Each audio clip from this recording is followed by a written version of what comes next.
Baiklah, Assalamualaikum warahmatullahi wabarakatuh. Kami dari kelompok 3 akan mempresentasikan hasil diskusi kami, yaitu tentang konseling dan tes HIV atau VCT. Yang mana kami beranggotakan 4 orang, ada saya sendiri, Desi Kurnia Putri, ada Melia Andarasti, ada Nurul Izzati, dan Rahmatullah Adelia. Yang pertama, kita akan membahas tentang pengertian VCT. VCT atau Voluntary Counseling and Testing diartikan sebagai konseling dan tes HIV secara sukarela atau KTS. Nah, Voluntary Counseling Test atau konseling dan tes sukarela adalah kegiatan konseling bersifat sukarela dan rahasia. Nah, ini dilakukan oleh seorang konselor VCT yang terlatih, yang dilakukan sebelum dan sesudah tes darah untuk HIV di laboratorium.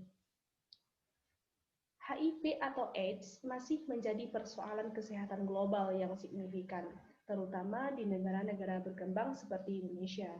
Berdasarkan data dari Kementerian Kesehatan dan WHO, pada tahun 2018 diperkirakan terdapat sekitar 640.000 penderita HIV dengan sedikitnya 46.000 kasus baru HIV di Indonesia.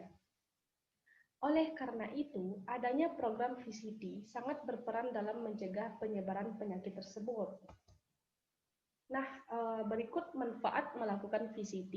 Yang pertama itu ada langkah awal untuk mendapat informasi mengenai HIV sehingga penderita HIV bisa segera melakukan deteksi sedini mungkin dan mendapatkan pengobatan yang dibutuhkan. Kemudian, konseling membantu orang mengetahui statusnya lebih dini, menekankan kepada aspek perubahan perilaku, peningkatan kemampuan menghadapi stres, keterampilan pemecahan masalah. Selanjutnya, konseling HIV juga menekankan pada isu HIV terkait seperti bagaimana hidup dengan HIV, pencegahan HIV penularan ke orang lain, mengurangi stigma dan diskriminasi terhadap orang yang hidup dengan HIV atau AIDS. Selanjutnya ada tujuan tes VCT. Nah, yang pertama itu, klien memahami keberadaan tes HIV. Yang kedua, klien memahami tujuan dan manfaat tes, apa yang boleh atau tidak boleh diberitahukan dari tes, keuntungan dan risiko dari tes, paham arti dari tes, dan juga masa jendela. Selanjutnya, kecemasan klien menurun, dan klien dapat mengukur dan membuat rencana hidup untuk pencegahan dari pemaparan dan penularan akan HIV.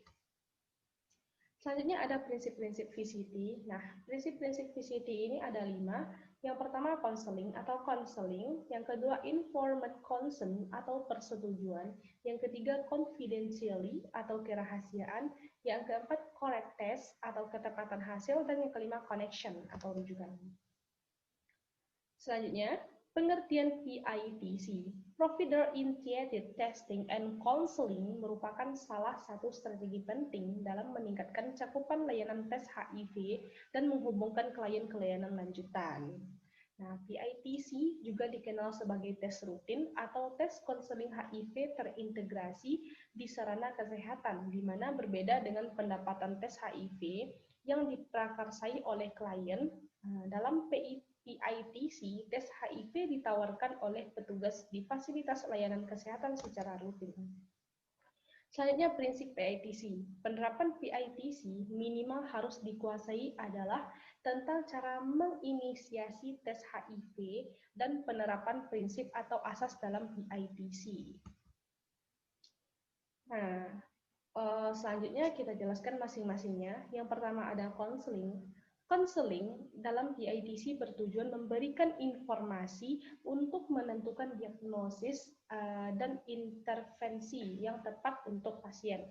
Kemudian yang kedua ada consent. Nah, consent ini merupakan persetujuan yang bertujuan untuk menghormati otonomi pasien sehingga pasien dapat menerima atau menolak dilakukannya tes. Yang ketiga ada confidentiality. Prinsip confidentiality menyatakan bahwa kerahasiaan hasil tes dan identitas tidak akan diungkapkan kepada orang lain yang tidak terkait dan tanpa seizin pasien. Pentingnya inisiatif petugas kesehatan masyarakat dalam menawarkan konseling dan tes atau PITC. PITC merupakan pendekatan baru dalam surveillance HIV, di mana provider memberikan rekomendasi untuk menjalani konseling dan tes HIV. Nah, pengambilan keputusan merupakan masalah yang kompleks dan sangat krusial dalam bidang kesehatan. Pendidikan merupakan salah satu penentu pengambilan keputusan dalam bidang kesehatan. Selanjutnya, langkah-langkah konseling dan tes atau pre-post test. Yang pertama ada tahap konseling sebelum tes. Nah, pada tahap ini, saat kita memberikan konseling itu, konselor akan memberikan informasi kepada klien seputar HIV atau AIDS. Selanjutnya yang kedua ada tes HIV. Setelah klien mendapatkan informasi yang jelas melalui konseling, konselor akan menjelaskan mengenai pemeriksaan yang bisa dilakukan dan meminta persetujuan klien untuk dilakukan tes HIV. Selanjutnya tahapan konseling setelah tes. Setelah menerima hasil tes, klien akan menjalani tahapan pasca konseling. Apabila hasil tes negatif, konselor tetap akan memberi pemahaman mengenai pentingnya menekan risiko HIV atau AIDS. Nah, tes HIV ini mempunyai dua metode. Yang pertama, tes HIV yang memeriksa antibodi yang diproduksi oleh sistem kekebalan tubuh sebagai reaksi terhadap infeksi HIV. Yang kedua, tes HIV memeriksa keberadaan virus tersebut dalam tubuh. Selanjutnya ada 3 jenis utama tes HIV, antara lain tes antibody, tes PCR atau polymerase chain reaction, dan tes kombinasi antibody atau antigen.